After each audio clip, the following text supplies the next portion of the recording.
Citron, thank you for joining us. We start the 5 o'clock hour with some breaking news. A yacht has washed ashore off Bermuda Beach. The engine's still running. Sky 9 is flying over that scene right now. Let's show you some live pictures. There it is. That's the boat we're talking about. Besides the obvious, there's a bigger problem here. No one is on board, and now there's an active search on the water for whoever may have been behind the controls. News 9's Lori Davison is near where that boat hit the shoreline, and she joins us now live at 5 with details on the search. What do you know, Lori? Well, Veronica, we are talking about a huge boat here. Lots of people are actually coming down to the beach to see it. I am standing on Bermuda Beach about a block away. You can see the boat even from this vantage point there behind me on the sand, and also from the sky thanks to Sky 9. Now, a homeowner, Gene Borg, spotted it coming towards the shore about 11:30 this morning. It's a 48 Sundancer, which is an express cruiser. Borg says the boat was moving slowly in choppy water. He says he kept expecting it to turn, but it never did.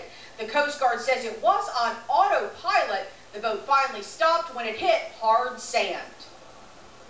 He came straight in. I yelled at my wife. She called 911. I went out to try to determine if there was anybody on or something. The waves and the sea was much heavier then than it was now, and that boat was moving around pretty good, and I was hesitant to go aboard. Pinellas County Sheriff's investigators and the Coast Guard didn't find evidence of anyone on board. The boat shows a Delaware registration, but apparently it was recently sold. Authorities have been able to reach the previous owner, but not the current one. They have no idea where the boat left from or where it was headed to.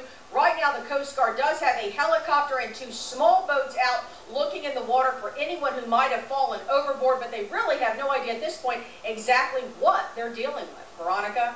Lori, how about this? Any idea how much that boat is worth? Well, it's worth a lot. Authorities say that depending on the options, they usually start at about $500,000. Wow, thank you so much for that update, Lori. Now, because of its size, as the Sheriff's Office says, the boat is a documented vessel, which means it's documented with the U.S. government.